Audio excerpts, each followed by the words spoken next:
तुम्हारे सट्टू जैसे क्लर्कों के मुंह पे तुम थूकती भी नहीं है। तू करना चाहती ग्राइंड, मैं भी बैठा मस्ती में, खड़ी है बिहाइंड तो फिर आग लगी बस्ती में। Baby are you fine, sip करूं वाइन कि तो इतनी हॉट है मैं क्रॉस करूं लाइन। विसरू नका, भेटूया पुढच्या व्हिडिओ मध्ये।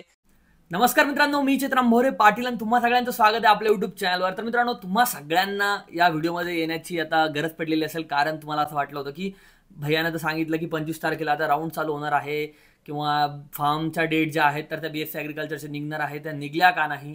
तर मित्रांनो, एक अपडेट जी आहे तर मी सकाळीच आमच्या काउन्सिलिंगच्या ग्रुपला जी आहे तर ती शेअर केलेली आहे। तर ती अपडेट कुठली, तर ती तुमच्यापर्यंत ही आय होप पोहोचलेली असेल।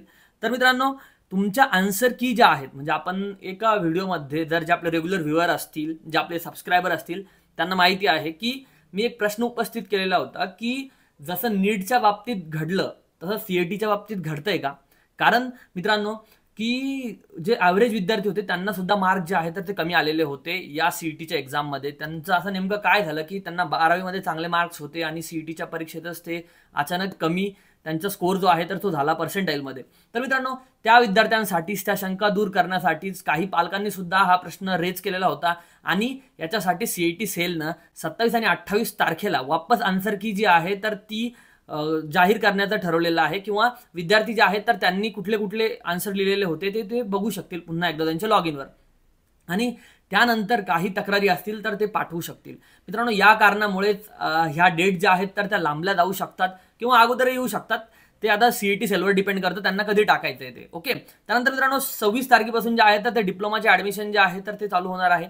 त्यामुळं ज्यांना डिप्लोमाला जायचं असेल ते तिकडे जाऊ शकतात। ही अपडेट तुम्हाला मित्रांनो मी शेअर केलेली आहे। आता काही वेळेस मी आता नेमकंच मामाच्या गावाला आलो, त्याच्यामुळं काही वेळेस व्हिडिओ टाकणं जे होत नाही, तर अशा वेळेस तुम्ही आपल्या काउन्सिलिंगला सुद्धा जाऊन जॉईन करू शकतात। अगदी ॲडमिशनच्या सुरुवातीपासून तर एंडपर्यंत आपली काउन्सिलिंग असते। 70 38 89 31 78 या नंबरवर तुम्ही आपली काउन्सिलिंग जी आहे तर ती जॉईन करू शकता। मित्रांनो, तुम्हाला वेळ किती मिळेल आता डॉक्युमेंट जमा करण्यासाठी किंवा डॉक्युमेंट जे आहे तर ते काढण्यासाठी, ज्यांची व्हॅलिडिटी असेल राहिलेली असेल त्यांनी काढून घ्या, कारण ॲडमिशनचे फॉर्म चालू झाल्यापासून तर शेवटपर्यंत तुम्हाला 25 ते 30 दिवसचा कालावधी जो आहे तर तो फॉर्म भरण्यासाठी मिळतो, आणि त्याच्यानंतर सुद्धा व्हेरिफिकेशन जे आहे तर ते केलं जातं, आणि या टायमामध्ये तुमची व्हॅलिडिटी जी आहे तर ती निघून जाऊ शकते कास्टवाल्या विद्यार्थ्यांची।